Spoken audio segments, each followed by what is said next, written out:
অনুরাগে তুই। সাদিয়া শওকত বাবলি। পর্ব 6। 37। শীর্ষ কলেজ থেকে সোজা চলে এলো অফিসে। আজ মিটিং আছে একটা। অফিসের মধ্যে পা রাখতেই নয়ন তার স্থান থেকে উঠে এলো শীর্ষের নিকট। শীর্ষ শরীরে জড়ানো ছাই রঙা শার্টের হাতাটা গোটাতে গোটাতে সুধাল। বাবা কোথায়? তিনি ইতোমধ্যে মিটিং কক্ষে চলে গেছেন। তাহলে তুই এখনো এখানে বসে আছিস কেন? নয়ন আমতা আমতা করে জবাব দিল। আপনার আসার অপেক্ষায় ছিলাম। শীর্ষ আর সময় ব্যয় করল না।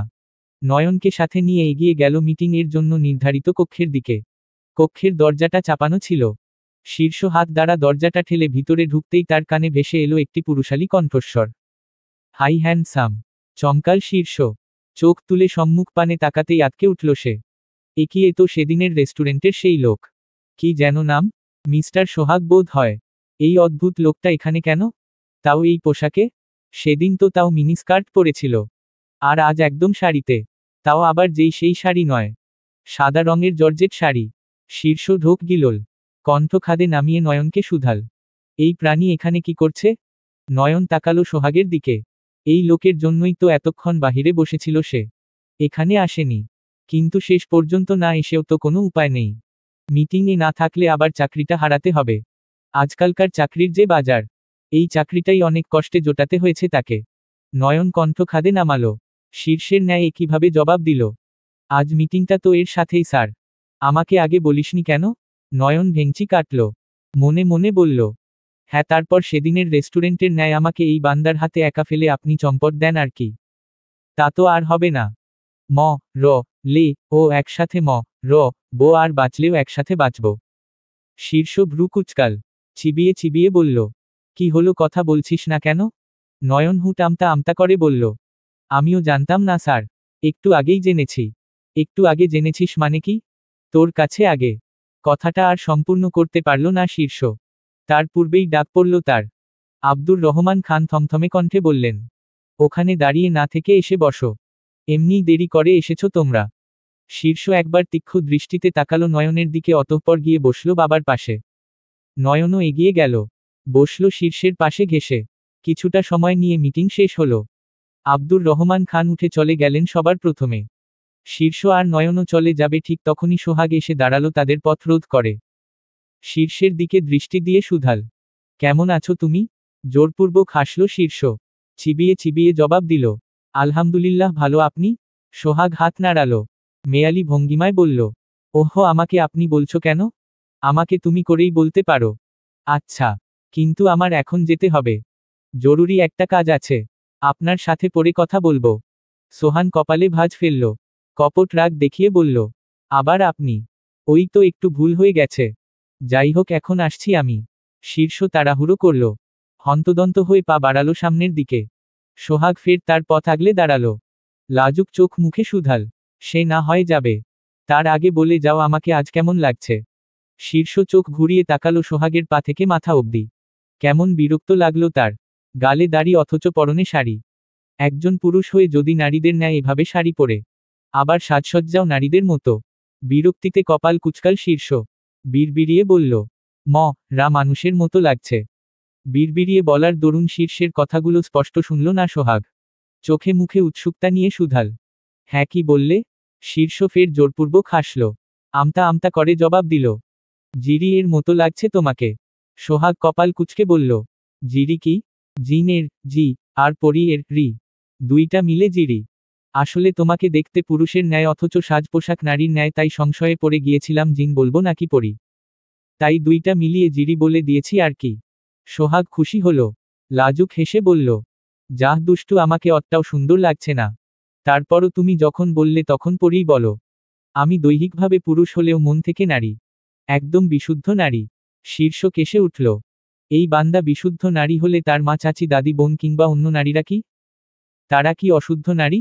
তবে মুখ ফুটে এসবের কিছুই বলল না সে। এর সাথে কথা বাড়ালেই কথা বাড়বে। শীর্ষের এই মুহূর্তে এর সাথে কথা বাড়াতে ইচ্ছে হলো না। তাছাড়া মিস্টার সোহাগের সাথে তাদের ডিলটাও জরুরি। সোহাগ এমনি যেমনই হোক না কেন, কাজের ক্ষেত্রে বেশ পরিশ্রমী। পরে এর সাথে কথা বাড়াতে বাড়াতে কখন কি বলে ফেলবে, তারপর দেখা যাবে ডিল ক্যান্সেল। এমনি শীর্ষের মুখের উপর তার নিজের কোনো নিয়ন্ত্রণ নেই।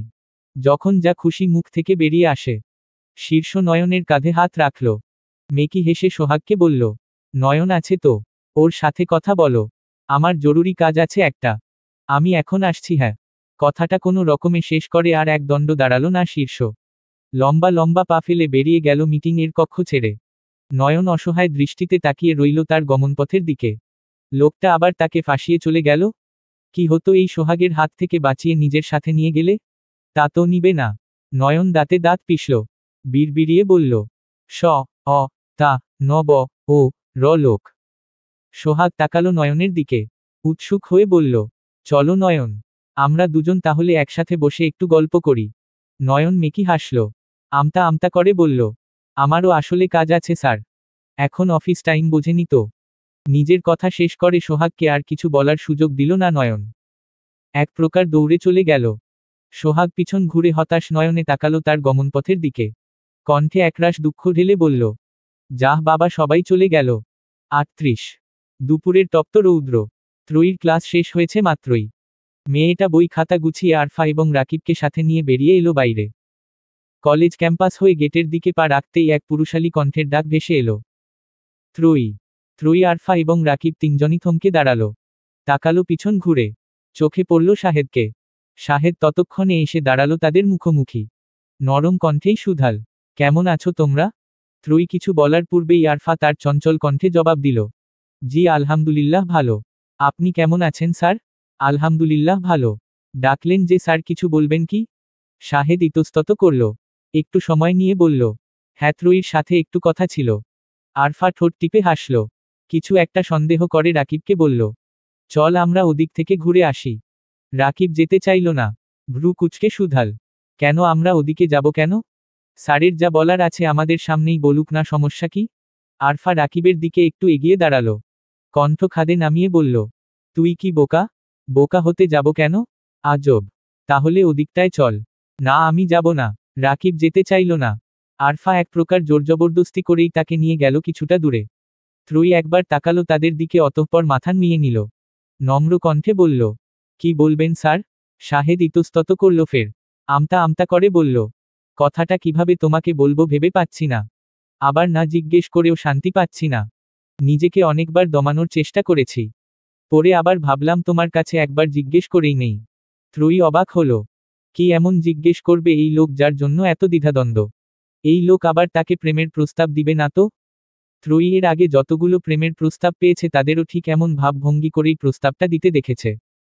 তবুও সেগুলো একটা পর্যায়ে ছিল। কিন্তু এই লোক তো তার কলেজের অধ্যাপক। একে ফিরিয়েও বা দিবে কিভাবে, আর মুখের উপর কিছু বলবেও বা কিভাবে? ত্রয়ী চোখ তুলে তাকালো শাহেদের দিকে। পলক ঝাপটে সুধাল, কি জিজ্ঞেস করবেন স্যার যার জন্য আপনার এত ভাবতে হচ্ছে? শাহেদ নিচু স্বরে সুধাল, রিমা শীর্ষের বন্যা? হ্যাঁ। শাহেদ সময় নিল একটু। কণ্ঠস্বর নিচু রেখেই বলল, রিমা কি কোনো প্রেম করে বা ওর কেমন ছেলে পছন্দ বলতে পারবে? ত্রয়ী নিজের ভাবনা এবার নিজেই লজ্জা পেল। এই লোক এসেছে রিমার জন্য, আর সে কি কি না ভেবে ফেলেছে। সবকিছু নিয়ে অতিরিক্ত ভাবার অভ্যাসটা যে তার কবে যাবে কে জানে। অবশ্য এটা তারও দোষ নয়। শাহেদ প্রথমে এসে এমন ভাব করেছে, আবার আরফা এবং রাকিবকে দূরে সরিয়ে তার সাথে একাকী কথা বলতে চেয়েছে। তাতে মনের ভিতরে এমন ভাবনা আসাটা অস্বাভাবিক কিছু নয়। ত্রয়ী ওষ্ঠে হাসি ফুটিয়ে তুলল। কিঞ্চিত মাথা নাড়িয়ে বলল, আমি এসবের কিছুই জানি না স্যার। আসলে আমি তাদের বাড়িতে নতুন। রিমা আপুর সাথে আমার এখনো অবধি তেমন সম্পর্ক গড়ে ওঠেনি যে তিনি আমার সাথে এসব ব্যাপারে খোলাখুলি কথা বলবেন। আচ্ছা। পরপর শাহেদ মাথা চুলকালো। কিছুটা লাজুক চোখ মুখে বলল, আমি যে তোমাকে এসব কথা জিজ্ঞেস করেছি দয়া করে রিমাকে বলো না। ত্রয়ী হাসল। অভয় দিয়ে বলল, আচ্ছা। দূর থেকে কিছু না শুনলেও সম্পূর্ণ ঘটনাটাই খেয়াল করল রাকিব। ত্রয়ীকে হাসতে দেখে দৃষ্টি তীক্ষ্ণ হলো তার। আরফার থেকে কিঞ্চিত দূরে সরে পকেট থেকে মোবাইলটা বের করল। কল লাগালো শীর্ষের নাম্বারে। দুইবার রিং হতেই কলটা ধরল শীর্ষ। স্বাভাবিক কণ্ঠেই বলল, হ্যাঁ রাকিব বল। ভাই, আপনি ত্রয়ীর দিকে নজর রাখতে বলেছিলেন না? নজর রেখেছি। সে এখন আপনার বন্ধু শাহেদের সাথে হেসে হেসে গল্প করছে। শীর্ষের চোখ দুটো জ্বলে উঠল যেন। মুহূর্তেই ঠান্ডা মেজাজের পার্টটা তরতরিয়ে বেড়ে গেল। মুষ্টিবদ্ধ করল হাতের মুঠো। গম্ভীর কণ্ঠে সুধাল, কি গল্প করছে? তা জানি না। শাহেদ স্যার আমাকে আর আরফাকে সরিয়ে দিয়েছেন। তার নাকি শুধু ত্রয়ীর সাথে কথা আছে। শীর্ষের ক্রোধ বাড়ল আরও। কপালের রগগুলো ফুলে ফেপে নীলচে বর্ণ ধারণ করল যেন। ধপ করে কলটা কেটে দিল সে। দাঁতে দাঁত পিষে বলল, বালির বস্তার বাচ্চা, আজ তোর একদিন কি আমার একদিন। তোকে বলেছিলাম শাহেদের সাথে কথা বলবি না, আবার আমার অবাধ্য হলি। বিপদ যখন আসে তখন সব দিক থেকেই আসে। ত্রয়ীর ক্ষেত্রেও বোধ হয় তাই ঘটল। ক্লাস শেষে শিলাকে সাথে নিয়ে বাইরে বেরুতেই রিমার নজর পড়ল ত্রয়ী এবং শাহেদের উপরে। মুহূর্তেই কলিজাটা জ্বলে উঠল তার। হৃদয়হীন সা তত্ত্ব ক মনভাব জন্মালো তরতরিয়ে। এই মেয়েটা শাহেদের সাথে কি এত কথা বলছে, তাও হেসে হেসে। রিমার হৃদয় এমনি হীন সা র আ গু নে র আনাগোনা। সেই আগুনে আর একটু ঘি ঢালতে শিলা বলে উঠল, ওই মেয়েটার সাথে শাহেদ স্যার কি এত বলছেন? আবার দেখ দেখ স্যার কেমন লজ্জাও পাচ্ছেন। রিমা আর সহ্য করতে পারল না। ক্রোধে দিশেহারা হয়ে এগিয়ে এলো ত্রয়ী এবং শাহেদের দিকে। দৃষ্টিতে অগ্নি অথচ ওষ্ঠে হাসি ফুটিয়ে বলল, ত্রয়ীকে কি বলছেন স্যার? শাহেদ অপ্রস্তুত হল বেশ। রিমাকে সে দেখেছিল প্রায় বছর 2 আগে। তখন থেকেই মেয়েটির প্রতি তার একটা দুর্বলতা কাজ করত। কিন্তু সহপাঠীর বোন হওয়ায় লজ্জা সংকোচে কখনো কিছু বলা হয়নি। তবে এই কলেজে যোগদান করার পর প্রায় প্রতিদিনই মেয়েটির মুখোমুখি হয়ে নিজেকে দমন দায় হয়ে পড়েছে এখন। প্রায় সারাক্ষণই এই মেয়ে তার মন মস্তিষ্ক জুড়ে বিচরণ করছে। কিন্তু ওই যে লজ্জা সংকোচ, তাই এখনো বলতে পারছে না কিছুই।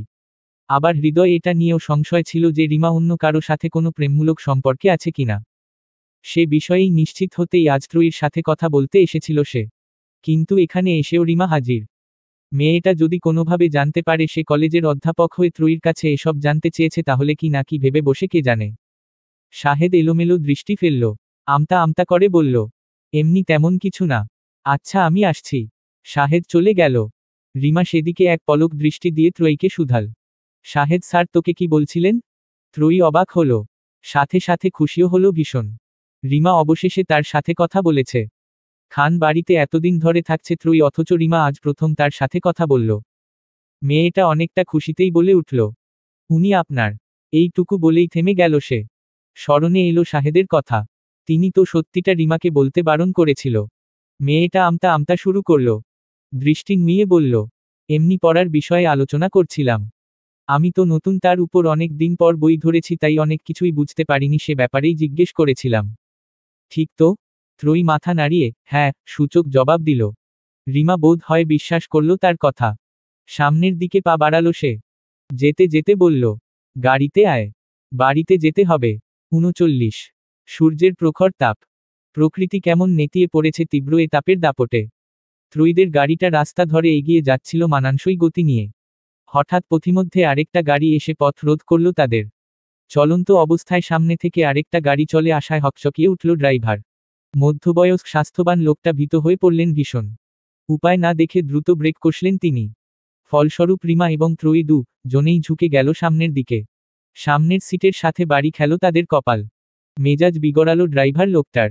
গাড়ির জানালা গলিয়ে সম্মুখের দিকে তাকালেন তিনি। শক্ত কণ্ঠে কিছু বলবেন, তখনই দেখলেন সমনের গাড়িটার দরজা খুলে শীর্ষ বেরিয়ে আসছে। ড্রাইভার লোকটা আর কিছু বললেন না। শীর্ষ গভীর ক্রোধ নিয়ে এগিয়ে এলো ত্রয়ীদের গাড়ির দিকে। পিছনের দরজাটা খুলে হাত ধরল ত্রয়ীর। মেয়েটা চমকাল ভরকালো। চোখ বড় বড় করে বলল, এ কি করছেন? হাত ধরেছেন কেন আমার? শীর্ষ জবাব দিল না কোনো। শক্ত হাতে ত্রয়ীকে টেনে নামালো গাড়ি থেকে। রিমার দিকে তাকিয়ে গম্ভীর কণ্ঠে বলল, তুই বাড়িতে চলে যা। ওর সাথে আমার কিছু হিসাব নিকাশ আছে। শক্ত হাতে ত্রয়ীকে টেনে নামালো গাড়ি থেকে। রিমার দিকে তাকিয়ে গম্ভীর কণ্ঠে বলল, তুই বাড়িতে চলে যা। ওর সাথে আমার কিছু হিসাব নিকাশ আছে। ত্রয়ী আঁতকে উঠল। এই লোকের আবার তার সাথে কিসের হিসাব নিকাশ? তাও এই মাঝ রাস্তায় গাড়ি দাঁড় করিয়ে? ভীত হলো মেয়েটার হৃদয়।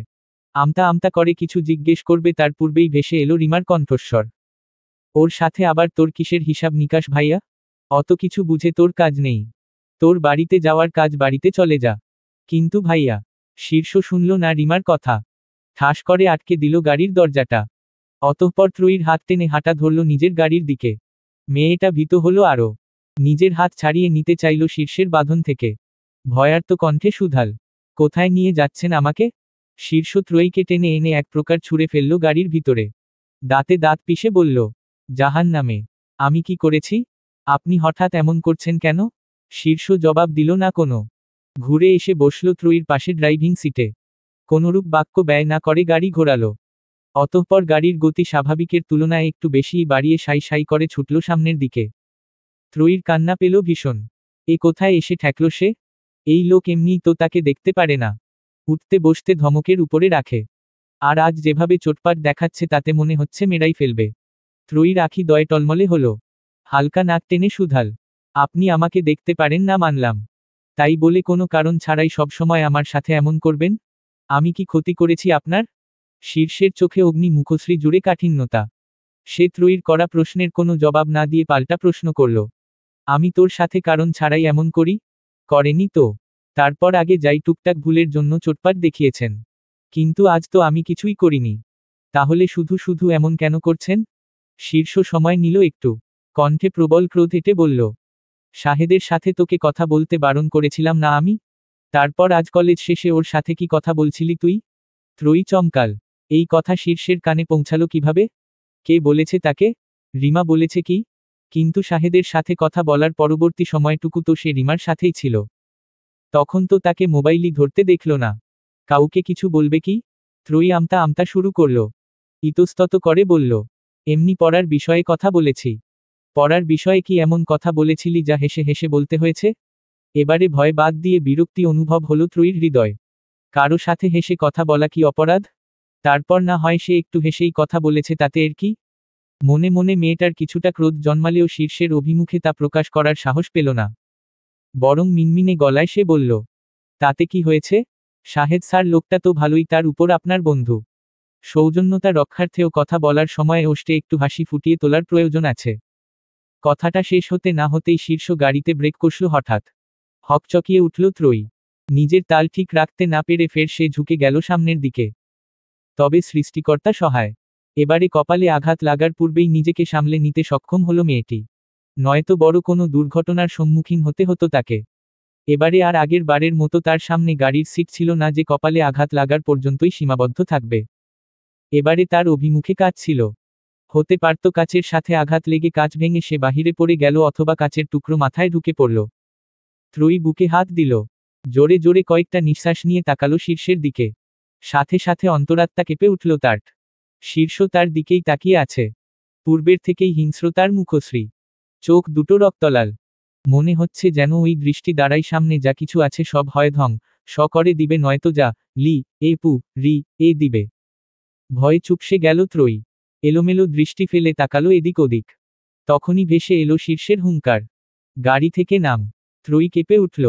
আবার সে কি করল যে এই লোক এতটা রেগে গেছে? সে তো ঠিকভাবে কোনো কথাও বলল না। ত্রয়ী ঢোক গিলল। তুতলিয়ে সুধাল। কক্কেন? নামতে বলেছি নাম। ত্রয়ী সন্ত্রস্ত হয়ে নেমে দাঁড়ালো গাড়ি থেকে। শীর্ষ অগ্নি দৃষ্টিতে একবার তাকালো তার দিকে। পরপর মেয়েটাকে ওই মাঝ রাস্তায় ফেলে রেখে গাড়ি নিয়ে চলল অভিমুখে। ত্রয়ী ছলছল নয়নে চেয়ে রইল গাড়িটার দিকে। এখন সে বাড়িতে যাবে কিভাবে? তার কাছে পর্যাপ্ত টাকাও নেই যে অন্য গাড়ি বা রিকশায় যাবে। বাড়ি থেকে যতটুকু টাকা নিয়ে বেরিয়েছিল তার অধিকাংশই ক্যান্টিনে খেতে গিয়ে খরচ করে ফেলেছে। দিনের এই ক্ষণে এসে যে এমন কিছু ঘটবে আগে জানলে ক্যান্টিনে খেত না সে। প্রয়োজনে পেট বেঁধে রাখত। ত্রয়ীর ভীষণ কান্না পেল। কণ্ঠনালী রোধ হয়ে এলো। বসে পড়ল সে রাস্তা একধার ঘেঁষে। নিজেকে ভীষণ অসহায় লাগছে এই মুহূর্তে। আজ তার পরিবার থাকলে বোধ হয় এমনটা ঘটত না। পরিবারের সাথে সুখে শান্তিতে বসবাস করতে পারত। মানুষের নিকট গুরুত্ব পেত। কেউ বিনা অপরাধে শাস্তি দিতে পারত না, যখন যা খুশি বলতে পারত না। নিজের অজান্তেই গাল বেয়ে দুফোঁটা অশ্রু গড়িয়ে পড়ল ত্রয়ীর। হাতের উল্টো পিঠে চোখ মুছে উঠে দাঁড়ালো সে। পাশ ফিরে তাকাতেই দৃশ্যপটে ভেসে উঠল শীর্ষের মুখশ্রী। ত্রয়ী চমকাল। এই লোক এখানে কিভাবে? এ না একটু আগেই তাকে একা ফেলে চলে গিয়েছিল? কান্না ভুলে চোখ বড় বড় করল মেয়েটা। বিস্ময় নিয়ে সুধাল। আপনি এখানে? কেন, তুই ভেবেছিলি আমি চলে গেছি? না মানে? শীর্ষ কপাল টানটান করল। থমথমে কণ্ঠে সুধাল। বাড়িতে যাবি?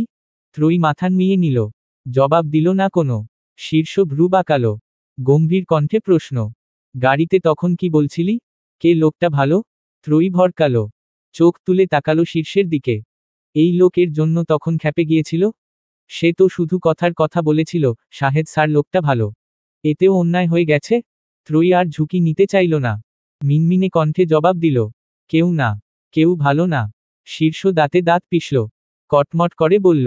আমিও না। ত্রয়ী ঢোক গিলল। কি এক যন্ত্রণা, এর সামনে বাঁচার জন্য কিছু বলেও শান্তি নেই। ত্রয়ী আমতা আমতা করল। ইতস্তত করে বলল। আপনি ভালো। শীর্ষ বাঁকা হাসল। এক ভ্রু উঁচিয়ে বলল, ওভাবে বললে হবে না। বল এই পৃথিবীর সবচেয়ে ভালো মানুষ শীর্ষ রিজওয়ান। ত্রয়ীর রাগ লাগল। চিৎকার করে বলতে ইচ্ছা হলো, এই পৃথিবীর সবচেয়ে অভদ্র বেয়াদব পাষাণ খারাপ মানুষ শীর্ষ রিজওয়ান। মনে মনে এতগুলো কথা বললেও মুখে বলার সাহস হলো না। বরং দৃষ্টি নুইয়ে সে বলল, এই পৃথিবীর সবচেয়ে ভালো পুরুষ শীর্ষ রিজওয়ান। শীর্ষ ঠোঁট এলিয়ে দিল। ফের বলল, বল আমার দেখা সকল পুরুষদের মধ্যে সবচেয়ে সুদর্শন পুরুষ শীর্ষ রিজওয়ান। ত্রয়ী আড়ালে ভেঙচি কাটল। মনে মনে বলল, আমার দেখা সবচেয়ে বাজে পুরুষ শীর্ষ রিজওয়ান। শুধু ধলা হলেই কি মানুষ সুন্দর হয় নাকি? ধলা তো মূলাও হয়। তুই আগা গোড়াই একটা ধলা মূলা, যা খেলে পেটের মধ্যে দূষিত বায়ু উৎপাদন ব্যতীত আর কিছুই হয় না। তবে মুখে বলল, আমার দেখা সকল পুরুষদের মধ্যে সবচেয়ে সুদর্শন পুরুষ শীর্ষ রিজওয়ান। তারপর বল আজ থেকে আমি সবসময় শীর্ষ রিজওয়ানের সব কথা মেনে চলব। ত্রয়ী ফের মনে মনে বলল, তোর কথা মেনে চলব? তোকেই তো আমার দেখতে ইচ্ছে হয় না। তোর কথা মেনে চলব কি? তবে সে কণ্ঠে ধ্বনি তুলে ভদ্রমেয়ের ন্যায় বলল, আজ থেকে আমি সবসময় শীর্ষ রিজওয়ানের সব কথা মেনে চলব। শীর্ষ বিশ্ব জয়ের হাসি হাসল। তাদের একটু দূরেই নিজের গাড়িটা রেখে এসেছিল সে। সেদিকে পা চালাতে চালাতে বলল, গাড়িতে আয়। কিছুটা সময় অতিবাহিত হতেই খান বাড়ির অভিমুখে চলে এলো শীর্ষদের গাড়িটা। গাড়ি থামতেই ত্রয়ী তড়িঘড়ি করে নেমে পড়ল সেখান থেকে। এতক্ষণে যেন একটু শান্তি মিলল। নয়তো পুরোটা রাস্তায় সে ভয়ে ভয়ে ছিল কখন আবার শীর্ষ তাকে হুট করে নামিয়ে দেয়। যাক লোকটা আর পথিমধ্যে কোনো ঝামেলা করেনি। ত্রয়ী বাক্য বিনিময় করল না। শীর্ষের থেকে কোনো অনুমতিও নিল না। যত্রতত্র পায়ে হাঁটা ধরল বাড়ির দিকে। তখনই পিছন থেকে শীর্ষ ডেকে উঠল, শোন। ত্রয়ী দাঁড়ালো। পিছন ঘুরে শুধাল, জি। শীর্ষ সময় নিল একটু।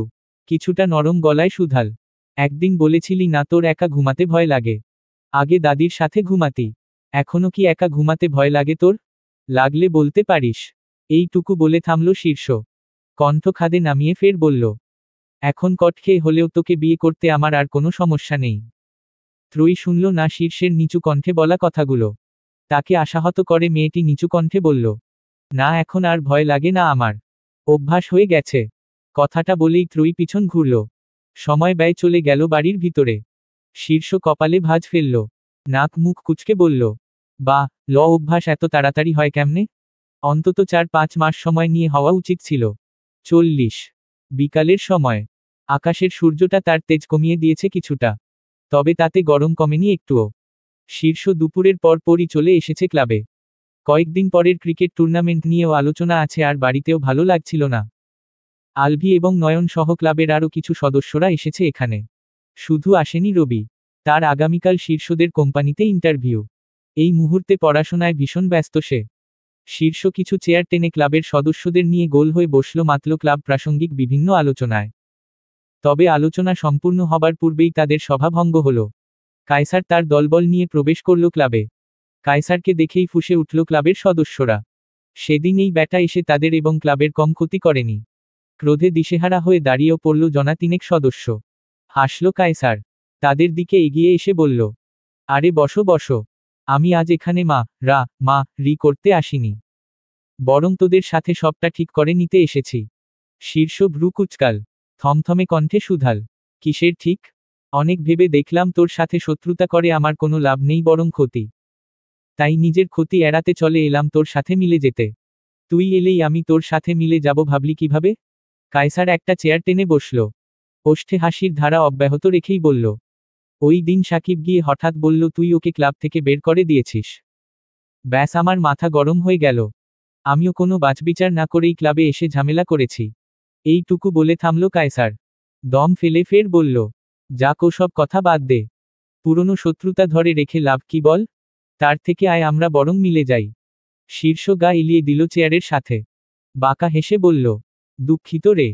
আমার তোর মতো পাকনা ডিসের লাইনের সাথে মেলার কোনো ইচ্ছা নেই। শত্রুতাটা থেকে যাক। তোর আর আমার জন্য ওটাই ভালো হবে। ভবিষ্যতে তোকে আমার বানানোর চিন্তা ভাবনা। সেখানে শত্রুতাটা রেখে দেই কিভাবে বল? শীর্ষ সোজা হয়ে বসল। এক ভ্রু উঁচিয়ে শুধাল, মানে? কায়সার একটু সময় নিল। স্বাভাবিক ভঙ্গিতেই বলল, তোদের বাড়িতে যে মেয়েটা নতুন এসেছে, সম্পর্কে তো তোর বনি হয় তাই না? কি যেন নাম ওর? হ্যাঁ ত্রয়ী। ওকে আমার ভীষণ পছন্দ হয়েছে। ওসব প্রেম টেম তো আর আমার দ্বারা সম্ভব হবে না, তাই ভাবছি অতি শীঘ্রই ওকে বিয়েটা করে ফেলব। শীর্ষ গর্জে উঠল। ক্রোধে দিশেহারা হয়ে লাথি বসালো কায়সারের পেট বরাবর। ফলস্বরূপ সে ছিটকে পড়ল মেঝেতে। কায়সারের সাথে আসা জনবল খেপে গেল। তারা তেড়ে এলো শীর্ষের দিকে। সাথে সাথে ক্লাবের সদস্যরা আটকে দিল তাদের। শীর্ষ চোখে মুখে প্রবল হিংস্রতা নিয়ে এগিয়ে এলো কায়সারের দিকে। একটু ঝুঁকে থাবা বসালো তার কলারে। হিসহিসিয়ে বলল, তোকে সাবধান করার পর ওর দিকে তাকানোর সাহস হলো কি করে? বা ল আর তার আশেপাশের এলাকার জন্য মায়া নাই তোর? এইটুকু বলে থামল শীর্ষ। হুঙ্কার ছেড়ে ফের বলল, ও আমার কলিজা লাগে কলিজা। ওর দিকে ফের দৃষ্টি দিলে তোর চোখ আমি তুলে ফেলব কু তোত্তা র বা ওচা। এইটুকু বলে থামল শীর্ষ। হুঙ্কার ছেড়ে ফের বলল, ও আমার কলিজা লাগে কলিজা। ওর দিকে ফের দৃষ্টি দিলে তোর চোখ আমি তুলে ফেলব কু তোত্তা র বা ওচা। শীর্ষের কণ্ঠ নিঃসৃত এহেন বাক্যদ্বয় শ্রবণে চমকাল উপস্থিত সকলে। বিস্ময় আখি দয় কিঞ্চিত বড় আকার ধারণ করল নয়ন এবং আলভির। তারা ভেবেছিল ত্রয়ী মেয়েটির প্রতি শীর্ষের আলাদা একটা অনুভূতি রয়েছে, তাই বলে এতটা? একদম কলিজা বলে দিল কায়সারও খেপে গেল। চোখ দুটো পরিপূর্ণ হয়ে উঠল হিংস্রতায়। যে নারীকে তার হৃদয় কুঠুরিতে স্থান দিয়েছে সেই নারীর দিকেই কিনা নজর শীর্ষের। কায়সারও দুই হাত বাড়িয়ে চেপে ধরল শীর্ষের শার্টের কলার। দাঁতে দাঁত পিষে বলল, তাহলে প্রস্তুত থাক। তোর ওই কলিজা ছিঁড়ে আমার ঘরে নেওয়ার সময় এসে গেছে। শীর্ষ হঠাৎ শব্দ করে হেসে উঠল। পরপর চোখ মুখ শক্ত করে বলল, বাল অপ আকনা ডিসের লাইন। তুই চিনোস আমারে? আমার কলিজা ছিঁড়ে নেওয়া এতই সহজ? পারলে আসিস আমার কলিজা ছিঁড়ে নিতে। আমি তোর কলিজা ফুসফুস হৃৎপিণ্ড নাড়িভুড়ি সব বের করে চার রাস্তার মোড়ে ভাগ দিয়ে দেব। কায়সার আরও খেপে গেল। হিসহিসিয়ে বলল, তুই আমার কলিজা ফুসফুস হৃৎপিণ্ড নাড়িভুড়ি বের করতে এলে আমি বুঝি বসে থাকব? রে বুড়িগঙ্গায় ভাসিয়ে দেব তোকে। তুই যে আমার কোন বা ল করতে পারবি তা জানা আছে। আপাতত আমার সম্পদের দিক থেকে দৃষ্টি সরা, নয়তো দৃষ্টি দেওয়ার জন্য তোর ওই পটলের মতো চোখ দুটোই থাকবে না। এবার কায়সার ক্রোধে দিশেহারা হয়েই একটা ঘুষি বসিয়ে দিল শীর্ষের নাক বরাবর। আকস্মিক হামলায় হকচকিয়ে উঠল শীর্ষ। দেহের ভারসাম্য রক্ষায় ব্যর্থ হয়ে পিছিয়ে গেল দুই কদম। নাক ফেটে গড়িয়ে নামল লাল তরল রক্ত। শীর্ষ হাত দিল নাকে।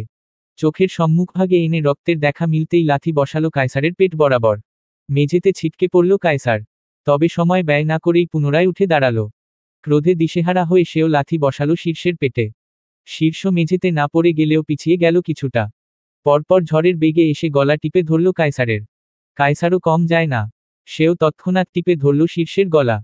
দুই জনের হাতের অবস্থানই বেশ শক্তপোক্ত। আতকে উঠল শীর্ষ এবং কায়সারের সাথে আসা জনবল। এদের দুজনকে থামাতে হবে এক্ষুনি। নয়তো বিষয়টা নি পর্যন্ত চলে যেতে পারে। আলভি এবং নয়নসহ ক্লাবের বাকি সদস্যরা এসে টেনে ধরল শীর্ষকে। আর কায়সারের সাথে আসা তার লোকজন টেনে ধরল তাকে। দুইজনকে সরিয়ে নিল দুই দিকে। তবুও কি থামানো যায় তাদের? দুজনের মধ্যেই সমান উত্তেজনা বিরাজমান। তবে কিছুটা সময় পরও তারা নিজেদের ছাড়াতে ব্যর্থ হয়ে শান্ত হলো কিছুটা। কায়সার আর ঝামেলা না করে চলে গেল ক্লাব থেকে। তবে চলে যাওয়ার পূর্বে শীর্ষকে শাসিয়ে বলে গেল, ত্রয়ী আমারই হবে। মেয়েটিকে আমার ভালো লেগেছিল বলে তোর নিকট এসেছিলাম। কিন্তু ও এখন আর শুধু আমার ভালো লাগাতেই সীমাবদ্ধ নেই, জেদে পরিণত হয়েছে। তোর থেকে ত্রয়ীকে কেড়ে নেওয়ার জন্য হলে ওকে আমার করে নেব। মনে রাখিস। কায়সার চলে যেতেই শীর্ষ একটা চেয়ার টেনে বসল। আলভি চটজলদি একটা ফার্স্ট এইড বক্স নিয়ে এসে দাঁড়ালো তার মুখোমুখি। ক্লাবে সব সময়ই ফার্স্ট এইড বক্স থাকে। খেলাধুলা করতে গিয়ে সদস্যরা যদি কোনোভাবে আঘাত পায় তাদের তাৎক্ষণিক প্রাথমিক চিকিৎসার জন্যই এই ব্যবস্থা। শীর্ষ ফার্স্ট এইড বক্স থেকে কিছু তুলা ছিঁড়ে নিল। তুলাগুলো দলা পাকিয়ে নাকের ছিদ্রের মধ্যে পুড়তে পুড়তে বলল, বা ল পাকনা ডিসের লাইন একটা। তোকে তো আমি পড়ে দেখে নেব। 41। সন্ধ্যা গড়িয়েছে। প্রকৃতি তার নিজস্ব রূপ রস হারিয়ে আধারে ঢেকে যেতে শুরু করেছে একটু একটু করে। আব্দুর রহমান খান মাগরিবের নামাজ শেষ করে মসজিদ থেকে কেবলই বাড়িতে ফিরলে বসার কক্ষের সোফায় বসে গলা উচালেন, এক কাপ চা দাও তো। ত্রয়ী আর নুরি রান্নাঘরেই ছিল। নামাজ শেষ করে তারাও চা বানানোরই আয়োজন করছিল। আব্দুর রহমান খানের কণ্ঠ পেয়ে রিমাপন্না এবং ফাহমিদা বেগমও নিজেদের কক্ষ ছেড়ে বেরিয়ে এলেন। বসলেন বসার কক্ষের সোফায়। সন্ধ্যাবেলায় চায়ের আয়োজন আগে ফাহমিদা বেগম করলেও ত্রয়ী এ বাড়িতে আসার পর থেকে তিনি এ কার্য থেকে ছুটি পেয়েছেন। এখন প্রতিদিন সন্ধ্যার চা বানানোর কাজটা ওই মেয়েটাই সামলায়। ফাহমিদা বেগম কখনো সখনো এই সময়ে চা বানানোর উদ্দেশ্যে রান্নাঘরে হানা দিলেও ত্রয়ী আর নুরি মিলে তাকে পাঠিয়ে দেয়। কিছুটা সময় অতিবাহিত হতেই একটি ট্রেতে করে চা বিস্কুট নিয়ে বসার কক্ষে হাজির হলো ত্রয়ী। প্রথমেই ট্রে থেকে একটি চায়ের কাপ তুলে বাড়িয়ে দিল আব্দুর রহমান খানের দিকে। কাপটা ধরলেন তিনি। অতঃপর বেশ নরম কণ্ঠেই বললেন, ট্রেটা ওই টেবিলের উপরেই রাখো। যার যার নেওয়ার নিয়ে নিবে। তোমাকে আর কাউকে দিতে হবে না। তুমি বরং নিজেও একটা কাপ নিয়ে বসে পড়ো। ত্রয়ী মাথা নাড়ালো। ট্রেটা সোফার সামনের টি টেবিলের উপরে রেখে একটা কাপ হাতে নিয়ে বসে পড়ল সোফায়। আব্দুর রহমান খান চায়ের কাপে চুমুক দিতে দিতে শুধালেন, তা এখানে কেমন লাগছে তোমার? কোনো সমস্যা হচ্ছে না তো? আর কলেজ সেখানে সব ঠিকঠাক আছে? আব্দুর রহমান খানের কথা শেষ হতে না হতেই গৃহের সদর দরজা থেকে ভিতরে প্রবেশ করল শীর্ষ। ভিতরে ঢুকতে ঢুকতে এখানকার প্রতিটি কথাই তার কানে পৌঁছেছে। ত্রয়ী হালকা মাথা নাড়ালো। নরম কণ্ঠে বলল, হ্যাঁ চাচা, সব ঠিকঠাকই আছে। আর আমার কোথাও কোনো সমস্যা হচ্ছে না। শীর্ষ কপাল টান টান করে তাকালো ত্রয়ীর দিকে। এগিয়ে এসে ধপ করে বসে পড়ল তার পাশেই। বিড়বিড়িয়ে বলল, এর আবার সমস্যা আসবে কোত্থেকে? এর সব সমস্যা তো আমার মাথায় তুলে দিয়েছে। বালির বস্তা একটা। বস্তা ভরে ভরে সমস্যাগুলো সব আমার উপরে ঠেলে দিচ্ছে। শীর্ষ আশায় প্রায় সবাই তার দিকে দৃষ্টি দিল। শুধু মাথা নুইয়ে রাখল ত্রয়ী। তবে শীর্ষের দিকে তাকাতেই সকলে চমকে উঠল যেন। ফাহমিদা বেগম বেশ অস্থির হয়েই শুধালেন, এ কি তোর নাকে কি হয়েছে? ওভাবে লাল হয়ে আছে কেন? শীর্ষ থমথমে কণ্ঠে জবাব দিল, ক্লাবে খেলতে গিয়ে বল পড়েছে। ফাহমিদা বেগম আরও অস্থির হয়ে উঠলেন। চা রেখে উঠে দাঁড়ালেন তিনি। ব্যগ্র কণ্ঠে বললেন, তুই যে কি করিস না, একটু দেখে শুনে খেলবি না? দাঁড়া, আমি এখনই ফার্স্ট এইড বক্স নিয়ে আসছি। তার আর প্রয়োজন হবে না। আমি। ফাহমিদা বেগম শুনলেন না ছেলের কথাট। ছুটে গেলেন নিজ কক্ষের দিকে। এ পর্যায়ে ত্রয়ীও চোখ তুলে তাকালো শীর্ষের দিকে। সত্যিই লোকটার নাকটা লাল হয়ে আছে। গায়ের বর্ণ ফর্সা হওয়ায় রক্তিম আভাটা যেন একটু বেশিই গাঢ় দেখাচ্ছে। তবে বল পড়ে যে এই ক্ষতের সৃষ্টি হয়েছে তা বিশ্বাস করতে কষ্ট হলো ত্রয়ীর। দৃষ্টি নামিয়ে নিল সে। বিড়বিড়িয়ে বলল, বল পড়েছে না ছাই। নির্ঘাত আবার কোথাও মা রি করতে গিয়েছিল। সেখানে প্রতিপক্ষ রে নাক ফাটিয়ে দিয়েছে। শীর্ষ ত্রয়ীর নিকটে হওয়ায় শুনে নিল সব কথাগুলো। কণ্ঠ একটু খাদে নামিয়েই বলল, একদম ঠিক বলেছিস। মা রি করেই নাক ফাটিয়েছি। আর মা রি কার জন্য করেছি জানিস? কার?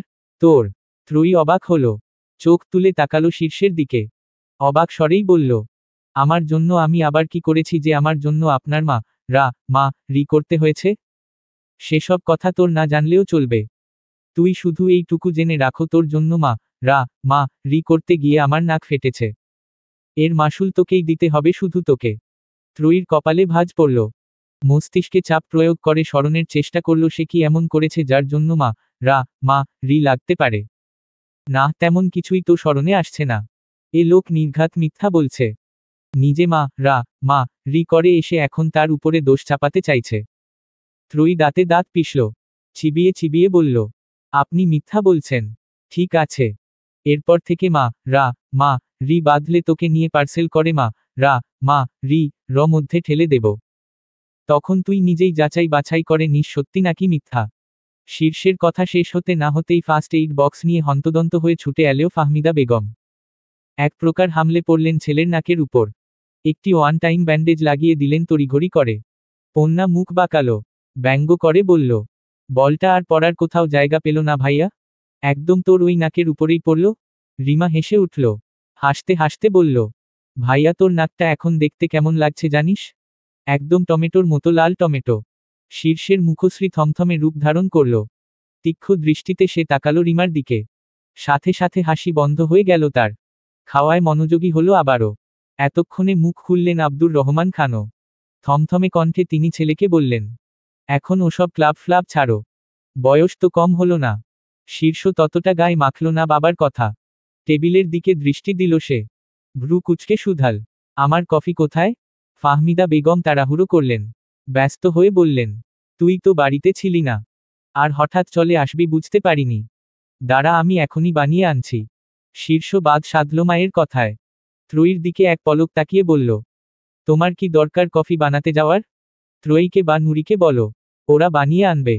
কথাটা শুনেই ত্রয়ী নিজের স্থান ছেড়ে উঠতে উদ্যত হল। কিন্তু তাকে থামিয়ে দিয়ে ফাহমিদা বেগম নুরিকে বললেন, যা তো মা, কফি বানিয়ে নিয়ে আয়। শীর্ষ বিরক্ত হল। সে তো ত্রয়ীকে কফি বানাতে পাঠানোর জন্যই ওই কথাটা বলল, অথচ তার মা পাঠিয়ে দিলেন নুরিকে।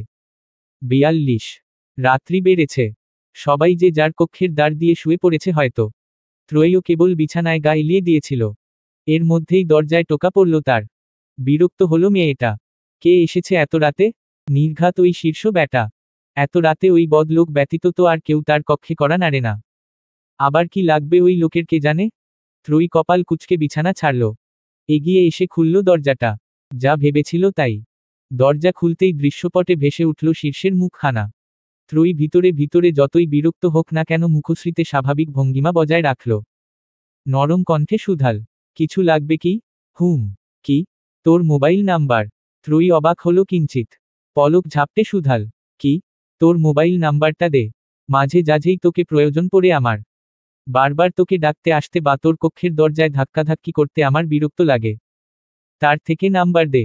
যখন প্রয়োজন পড়বে কল করে নেব। ত্রয়ী ইতস্তত করে জবাব দিল, আমার তো মোবাইল নেই। দাদির একটা বাটন মোবাইল ছিল। তাও তার তত্ত্বু পরে চাচারা নিয়ে গেছেন। মোবাইল নেই শুনে প্রথমে একটু অবাক হলেও পরক্ষণেই নিজের ভুল বুঝতে পারল শীর্ষ। এই একা একটা মেয়ে যার বাবা মা নেই। চাচারা খালারা বোঝা মনে করে, তুচ্ছ তাচ্ছিল্য করে তাকে, আর মোবাইলই বা কিনে দিবে কে? শীর্ষ তপ্ত নিঃশ্বাস ফেলল। ত্রয়ীর দিকে তাকিয়ে বলল, অপেক্ষা কর একটু, আসছি আমি। আর দরজা আটকাবি না। আমি আবার এসে এই দরজা ধাক্কাধাক্কি করতে পারবো না। শীর্ষ চলে গেল। ত্রয়ী কিঞ্চিত সময় নিয়ে দরজার নিকট দাঁড়িয়ে থেকে ভিতরে চলে গেল। কিছুটা সময় নিয়ে ফিরে এলো শীর্ষ। ত্রয়ীর দিকে একটা মোবাইল এগিয়ে দিয়ে বলল, এটা এখন থেকে তোর। ত্রয়ী অবাক হলো, এটা তো শীর্ষের মোবাইল। তাকে দিয়ে দিচ্ছে কেন? ত্রয়ী হতবাক হয়ে শুধাল, এটা তো আপনার মোবাইল। এটা আপনি আমাকে দিয়ে দিলে আপনি ব্যবহার করবেন কি? আমার ঘরে পুরনো একটা আছে। আপাতত ওটা দিয়েই চালিয়ে দেব। তারপর পরে না হয় একটা কিনে নেব। ত্রয়ী মোবাইলটা উল্টেপাল্টে দেখল একবার। অতঃপর ইতস্তত করে বলল, কিন্তু এটা তো অনেক দামিও মনে হচ্ছে। দাম নিয়ে তোকে চিন্তা করতে হবে না। ওটা আমি বুঝে নেব। সিম বদলে দিয়েছি। আমার নাম্বারও সেভ করে দিয়েছি তাতে। সাবধান, অপরিচিত কাউকে নিজের নাম্বার দিবি না, বিশেষ করে পুরুষদের। ফেসবুকে আমার পুরনো একটা আইডি লগ ইন করে দিয়েছি। ওটাই ব্যবহার করবি। অপরিচিত কারো ফ্রেন্ড রিকোয়েস্ট অ্যাকসেপ্ট করবি না। বাকি অন্যান্য মাধ্যম যেমন ইনস্টাগ্রাম, টুইটার, ইমো ওসব কিছুর প্রয়োজন নেই তোর। এইটুকু বলে থামল শীর্ষ। শাসনের সুরে ফের বলল, মনে রাখিস আমার এই কথাগুলোর 1 ইঞ্চিও যদি অবাধ্য হওয়ার চেষ্টা করিস তাহলে প্রথমে মোবাইল ভাঙব, তারপর তোকে একটাকেও আস্ত রাখব না। এইটুকু বলে থামল শীর্ষ। শাসনের সুরে ফের বলল, মনে রাখিস আমার এই কথাগুলোর 1 ইঞ্চিও যদি অবাধ্য হওয়ার চেষ্টা করিস তাহলে প্রথমে মোবাইল ভাঙব, তারপর তোকে একটাকেও আস্ত রাখব না। ত্রয়ী তবুও ইতস্তত করল। একে তো এটা শীর্ষের নিজের মোবাইল, তার উপর এত দামি। ত্রয়ীর মোবাইলটা নিতে কেমন দ্বিধা লাগছে। সে মোবাইলটা আবার বাড়িয়ে দিল শীর্ষের দিকে। আমতা আমতা করে বলল, আমার মোবাইল লাগবে না। মোবাইল দিয়ে আমি কি করব? তার থেকে এটা বরং আপনিই রাখুন। তোর না লাগলেও আমার লাগবে। বারবার তোকে ডাকতে আসতে এবং দরজা ধাক্কাধাক্কি করতে আমার বিরক্ত লাগে। কিন্তু শীর্ষ বিরক্ততে কপাল কুঁচকে নিল। ত্রয়ীকে থামিয়ে দিয়ে বলল, এত প্যাঁচাপ্যাঁচি করিস না তো। ভালোভাবে মোবাইল দিচ্ছি, ভালোভাবে নে, নয়তো থাপড়ে নেওয়াবো। হতবাক হয়ে পড়ল মেয়েটা। একজন মানুষ তার দেওয়া কিছু নেওয়ার জন্যও কিনা ধমকাচ্ছে, হুমকি দিচ্ছে। এর ভিতরে কি ভালো কিংবা নরমভাব বলতে কোনো বস্তু নেই? ত্রয়ীর ভাবনার মধ্যেই মুখ বাঁকালো শীর্ষ। ফের বলল, আমার মোবাইল যে তোকে দিয়েছি সেটাই তো তোর রাজপাল। আবার বলছিস নিবি না। ঢং যত। পরপর চলে গেল শীর্ষ। ত্রয়ী স্বল্প সময় নিয়ে চেয়ে রইল তার গমনপথের দিকে। অতঃপর দৃষ্টি ঘুরিয়ে ফের তাকালো মোবাইলটার দিকে। যতই সে মোবাইলটা নেওয়ার ক্ষেত্রে না করুক না কেন, ভিতরে ভিতরে কিছুটা উত্তেজিত অনুভব করছিল। কতদিনের শখ তার একটা স্মার্টফোন ব্যবহার করবে। সেই শখটা বুঝি এবারে পূরণ হলো। ত্রয়ীর ওষ্ঠের কোণে মৃদু হাসির রেখা ফুটে উঠল। সে নাড়িয়ে চাড়িয়ে দেখতে শুরু করল মোবাইলটা। তখনই মেসেজ টোন বেজে উঠল। মেয়েটা তাকালো মোবাইলের স্ক্রিনে। দেখতে পেল, অতি সুদর্শন ধৈর্যশীল ভদ্রপুরুষ নামক একটি নাম্বার থেকে মেসেজ এসেছে। ত্রয়ীর কপালে ভাঁজ পড়ল। এই অতি সুদর্শন ধৈর্যশীল পুরুষটা আবার কে? শীর্ষ কি তার নাম্বার ব্যতীত আরও কারো নাম্বার সেভ করে দিয়েছে? ত্রয়ী মেসেজের ভিতরে ঢুকল। লেখা পেল, তোকে মোবাইল দিয়েছি, এর মানে এই নয় যে তুই রাত জেগে গোল গোল চোখে তার দিকে তাকিয়ে থাকবি। তাড়াতাড়ি ঘুমিয়ে পড় যা। কথার ধাঁচ দেখেই ত্রয়ী বুঝে গেল এটা শীর্ষ। কিন্তু এ কি অদ্ভুত নাম দিয়ে সে নিজের নাম্বার সেভ করেছে। সুদর্শনটা না হয় তাও মানা যায়, কিন্তু এই লোক ধৈর্যশীল আর ভদ্র কোন দিক থেকে? নাকের ডগায় সর্বক্ষণ এর ক্রোধ নাচতে থাকে। একটু পান থেকে চুন খসলেই ছ্যাতো করে ওঠে। সে নাকি আবার ধৈর্যশীল ভদ্র? ত্রয়ী মুখ বাঁকল। পরপর আবার অবাকও হলো। এ লোক কিভাবে জানল সে না ঘুমিয়ে মোবাইল দেখছে? ত্রয়ী এদিক ওদিক তাকালো। দেখতে পেল কক্ষের দরজাটা খোলা। তবে কি এই দরজা থেকেই শীর্ষ তাকে দেখেছে? কিন্তু শীর্ষ না কিছুক্ষণ পূর্বেই এখান থেকে চলে গেল? মেয়েটা ততটা ভাবল না। উঠে গিয়ে দরজাটা আটকে দিল। তবে ফিরে এসে আর মোবাইল ঘাঁটল না। এখন ঘুমানোটা জরুরি। কাল সকালে আবার কলেজ আছে। 43। অম্বরে ঝলমলে সূর্যের অবস্থান। জনজীবন দিশেহারা প্রচণ্ড গরমে। এই গরমের মধ্যে মেহের রাস্তার ধারে দাঁড়িয়ে আছে নাক মুখ কুঁচকে। তার ঠিক অভিমুখেই তার গাড়িটা নষ্ট হয়ে পড়ে আছে। গত প্রায় 1 ঘন্টা ধরে ড্রাইভার গাড়িটা সারার চেষ্টা চালাচ্ছে, কিন্তু এখনো অবধি ফলাফল শূন্য। আশেপাশে কোনো গ্যারেজ বা দোকানও দেখা যাচ্ছে না যে সেখানে গিয়ে গাড়ি সারাবে। বাড়িতে কল করে কাউকে আসতে বলল, তারাও এখনো আসেনি। মেহের একটু এগিয়ে এসে দাঁড়ালো ড্রাইভারের পাশাপাশি। নরম স্বরেই শুধাল, চাচা গাড়ি ঠিক করতে পেরেছেন কি? মধ্যবয়স্ক ড্রাইভার লোকটা বিরস মুখে তাকালো মেহেরের দিকে। হতাশ কণ্ঠে জবাব দিল, না আম্মা। মেহের তপ্ত নিঃশ্বাস ফেলল। কপাল কুঁচকে দৃষ্টি দিল এদিক ওদিক। ঠিক তখনই তার অভিমুখে একটি বাইক এসে ব্রেক কষল। মেহের চমকাল। নিজের অবস্থান থেকে পিছিয়ে গেল 2 কদম। সাথে বিরক্তও হলো বেজায়। এমনিই ঝামেলায় ঝামেলার অন্ত নেই, তার মধ্যে আবার এ এসেছে কোথা থেকে? নিশ্চয়ই মাঝ রাস্তায় একা একটা মেয়েকে দাঁড়িয়ে থাকতে দেখে সুযোগ নিতে চলে এসেছে। মেহের তীক্ষ্ণ দৃষ্টিতে তাকালো বাইক চালকের দিকে। ততক্ষণে বাইক চালকও বাইক থেকে নেমে এসেছে। মাথা থেকে হেলমেটটা সরিয়ে নিয়েছে। মেহের অবাক হলো। এ তো সেই আলভি নামক লোকটা। এই লোক এখানেও। মেহেরের অবাকত্বের মধ্যেই আলভি এসে দাঁড়ালো তার মুখোমুখি। শান্ত কণ্ঠেই শুধাল, আপনি এখানে? গাড়ি নষ্ট হয়েছে বুঝি? হ্যাঁ। কিন্তু আপনি এখানে? এই পথ দিয়েই যাচ্ছিলাম। হঠাৎ আপনাকে চোখে পড়তে দাঁড়িয়ে গেলাম। মেহেরের কেমন বিশ্বাস করতে কষ্ট হলো আলভির কথা। ছেলেটার সাথে কয়েকদিন যাবৎ হুটহাট দেখা হয়ে যাচ্ছে। আর প্রতিবারই জিজ্ঞেস করলে এক উত্তর, এই পথ দিয়েই যাচ্ছিলাম, আপনাকে দেখে দাঁড়িয়ে পড়লাম। ভাগ্যের হেরফেরে একবার বা 2 বার দেখা হতে পারে। তাই বলে বারবার? মেহের কপাল কুঁচকে রেখেই সন্দিহান কণ্ঠে প্রশ্ন করল, প্রতিদিনই আমি যেখানে থাকি আপনি কি সে পথ দিয়েই যাতায়াত করেন যে আমাকে চোখে পড়ে যায়? আলভি বিরক্ত হল। মেয়েটা কি তবে ধরে ফেলল যে সে তাকে অনুসরণ করে? এলোমেলো দৃষ্টি ফেলল আলভি। আমতা আমতা করে বলল, ওই আপনার বাড়ি আর আমার বাড়ি মনে হয় একদিকে, তাই আপনাকে চোখে পড়ে যায়। কিন্তু আমি তো সর্বক্ষণ বাড়ির পথেই থাকি না। আর আপনার সাথেও আমার প্রতিবার বাড়ির পথেই দেখা হয়নি। কখনো শপিং মল, কখনো কলেজের অভিমুখে, আবার কখনো অন্য রাস্তায় দেখা হয়েছে। আলভির ভিতরে অপ্রস্তুত ভাব বাড়ল আরও। জোরপূর্বক হেসে সে বলল, না মানে ওই কপালের জোরে হুটহাট দেখা হয়ে যায় আর কি। যাই হোক, গাড়ি তো বোধহয় নষ্ট। আপনার কলেজেরও দেরি হয়ে যাচ্ছে। আপনি চাইলে আমি আপনাকে কলেজ পর্যন্ত দিয়ে আসতে পারি। মেহেরের খুব একটা বিশ্বাস হলো না আলভির কথাগুলো। তবে আর কিছু বলল না সে। এখন তার কলেজে যাওয়াটা অধিক জরুরি। নয়তো দেখা যাবে কলেজে পৌঁছাতে পৌঁছাতে দেরি হয়ে গেছে। মেহের মেনে নিল আলভির কথাই। ড্রাইভারের কাছ থেকে বিদায় নিয়ে উঠে বসল বাইকে। 44। কলেজ ক্যাম্পাসে আরফাকে সাথে নিয়ে হাঁটছিল ত্রয়ী। রাকিব এখনো আসেনি। হঠাৎ কোথা থেকে একটা মেয়ে এসে দাঁড়ালো তাদের অভিমুখে। নরম স্বরেই শুধাল, আপনাদের মধ্যে ত্রয়ীকে? ত্রয়ী চোখ তুলে তাকালো। পলক ঝাপটে জবাব দিল, জি আমি। আপনাকে কলেজের ওই বকুলতলায় একজন ডাকছেন। ত্রয়ী অবাক হলো। তকে আবার কে ডাকছে? শীর্ষ কি? কিন্তু শীর্ষ হলে তো সরাসরি এখানে আসতে পারত। মানুষ পাঠানোর কি দরকার? ত্রয়ী অবাক কণ্ঠেই শুধাল, কে ডাকছেন আমাকে? আমি ঠিক চিনি না। আমি ওখান থেকে আসার সময় একজন আপনাদের দুজনকে দেখিয়ে বলল ত্রয়ীকে গিয়ে বলবে আমি ডাকছি। যাই হোক, আসছি আমি। আমার ক্লাস শুরু হবে একটু পরেই। মেয়েটি চলে গেল। ত্রয়ী তাকালো বকুলতলার দিকে। তবে তার অবস্থান থেকে বকুলতলাটা স্পষ্ট রূপে দেখা যাচ্ছে না। মেয়েটা প্রথমে একবার ভাবল সেখানে যাবে না। আবার ভাবল পরিচিত কেউ তো ডাকতে পারে। তাই আরফাকে সাথে নিয়েই এলো বকুলতলায়। ত্রয়ী সেখানে পৌঁছাতেই একজন বলিষ্ঠদেহী পুরুষ এসে দাঁড়ালো তার মুখোমুখি। ওষ্ঠে হাসি ফুটিয়ে শুধাল, আবার এলাম তোমার সাথে দেখা করতে। কেমন আছো ত্রয়ী? মেয়েটা চমকাল। এ তো সেই লোক। সেদিন মাঝ রাস্তায় শীর্ষের সাথে মা রি করেছিল। তারপরে একদিন কলেজে এসে তার পথ আগলেও তো দাঁড়িয়েছিল। এ লোক আবার এখানে এসেছে কেন? ত্রয়ী কপালে ভাঁজ ফেলল। অবাক কণ্ঠে প্রশ্ন করল, আপনি আমাকে এখানে ডাকছিলেন? কায়সার মাথা নাড়ালো, ছোট করে উত্তর দিল, হ্যাঁ। কিন্তু কেন? তোমার সাথে কথা বলতে। কিন্তু আপনাকে তো আমি ভালোভাবে চিনি না। তা তো আমিও তোমাকে ভালোভাবে চিনি না। কিন্তু চেনার ভীষণ ইচ্ছা। ত্রয়ী বিরক্ত হলো ভীষণ। এই শহরে আসার পর থেকে তার জীবনে ভং কর সব মানুষের আনাগোনা যেন সহজ হয়ে দাঁড়িয়েছে।